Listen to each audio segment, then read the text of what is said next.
Trump just threatened to destroy the world's largest gas field. Not a sanctions package, not a naval blockade, a direct threat to physically strike South Pars, a single offshore reservoir that supplies fuel to over 500 million people across 3 continents. And almost nobody is explaining what that actually means. In the next 10 minutes, you're going to understand exactly what South Pars is, why it sits at the intersection of US-Iran tensions and the global energy supply, what economists estimate a strike would cost the world economy, and, this is the part most outlets are missing, why this particular threat is structurally different from every previous piece of US rhetoric toward Iran. Stay with this. The last point changes how you read everything else. To understand why this threat matters, you need one piece of background. South Pars is not just a gas field. It is the largest single hydrocarbon structure ever discovered on Earth, straddling the maritime border between Iran and Qatar in the Persian Gulf. Iran calls its side South Pars. Qatar calls its side the North Field. Together, they hold roughly 10% of the world's entire proven natural gas reserves.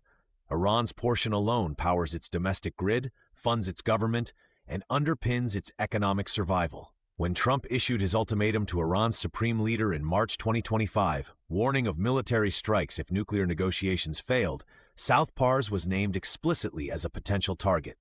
That's new, that's significant, and that's where this story starts. Point 1. What South Pars actually is, and why no other energy asset compares to it. South Pars covers roughly 3,700 square kilometers of seabed in the Persian Gulf. Iran began developing it seriously in the late 1990s, and today it accounts for approximately 70% of Iran's total natural gas production. That gas does 3 things simultaneously.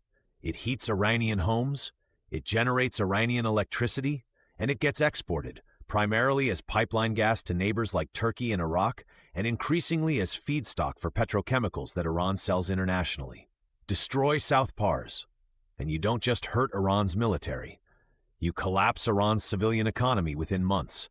Fuel shortages, blackouts, an immediate humanitarian crisis for roughly 85 million people. That's the leverage Trump is pointing at. But here's the insight that gets lost. South Pars doesn't sit in isolation. It shares its geology with Qatar's North Field, the infrastructure that makes Qatar the world's largest LNG exporter. Qatar supplies approximately 20% of Europe's liquefied natural gas. Any military action in the South Pars zone puts Qatar's adjacent infrastructure at physical and operational risk. Europe's energy security is therefore a variable in a US-Iran standoff. That is not an abstraction. That is a direct consequence you need to hold on to. Qatar is a US treaty ally.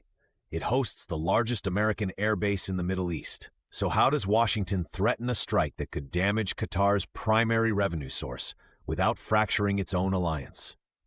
Point 2. The economic blast radius. What energy economists are actually modeling. Let's be precise here because the numbers are real and the speculation is worth separating from the data. South Pars produces roughly 700 million cubic meters of natural gas per day at peak output. If that production were suddenly halted, through a strike, through retaliation-induced shutdowns, or through regional conflict disruption, energy analysts at institutions including the Oxford Institute for Energy Studies and S&P Global Commodity Insights have modeled the downstream effects.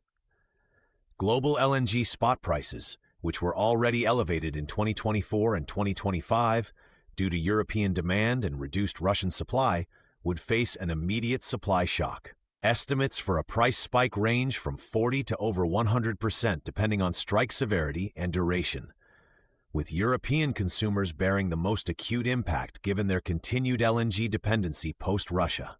But the secondary effects are where it gets more complex. Iran's likely response to any strike on South Pars would almost certainly include attempts to close or disrupt the Strait of Hormuz, the narrow waterway through which roughly 20% of all global oil and approximately 25% of global LNG trade passes every single day. A partial Hormuz closure, even temporary, would send oil prices toward levels not seen since the 2008 peak. The IMF has previously modeled Gulf conflict scenarios resulting in global GDP contractions of 1 to 2% within a single quarter. To put that in plain terms, a strike on South Pars is not a contained military event. It is a potential trigger for a global recession. Here's a number worth sitting with. The last time the Strait of Hormuz was seriously threatened, during the 2019 tanker attacks, oil prices spiked 15% in a single day. South Pars is a significantly larger trigger. Point 3. The history of U.S.-Iran threats, and what makes 2025 different. To understand whether this threat should be taken seriously, it helps to know what previous U.S.-Iran escalation cycles looked like. In 2019, after Iranian forces were blamed for attacks on Saudi oil facilities at Abqaiq, which briefly took out 5% of global oil supply, the Trump administration issued strong rhetorical warnings but did not strike. In January 2020, the U.S. did conduct a targeted strike, killing General Qasem Soleimani, Iran's top military commander. Iran responded with ballistic missile strikes on U.S. bases in Iraq. Then both sides stepped back. The pattern was clear: escalate, counter-escalate, de-escalate. So why is 2025 different? 3 structural reasons. First, Iran is significantly closer to nuclear weapons capability than it was in 2019 or 2020. Multiple intelligence assessments in 2024 and early 2025 placed Iran's breakout time, the time needed to produce enough enriched uranium for one weapon, at under 2 weeks. That changes the urgency calculus for Washington fundamentally. Second, the diplomatic environment is different. The 2015 nuclear deal, the JCPOA, is effectively dead. There is no active multilateral framework constraining either side. Third, and this is the critical structural shift, Trump's second-term foreign policy team has explicitly framed military options as first-resort tools rather than last-resort ones in several regional contexts. The threat to South Pars was not issued by a mid-level official in a background briefing. It came directly and publicly. That changes how Tehran has to read it and how the rest of the world has to price the risk. Every previous U.S. ultimatum to Iran came with a diplomatic off-ramp built in. Look carefully at the 2025 messaging. The off-ramp is narrower than it has ever been. That asymmetry is what analysts are watching most closely right now. Point 4. And this is the one that resolves the question opened at the start. If a strike on South Pars would damage a U.S. ally, risk a global recession, and potentially trigger a nuclear-adjacent crisis, why make the threat publicly and explicitly? The answer, according to strategic analysts tracking this situation, is compellence theory. Compellence is the use of credible threatened force not to deter an action, but to compel a change in behavior. In this case, to force Iran back to the negotiating table on terms favorable to Washington. The logic requires the threat to be believed, and to be believed, it has to be stated in terms that are specific, public, and costly to walk back. South Pars was named precisely because it is Iran's most economically vital asset.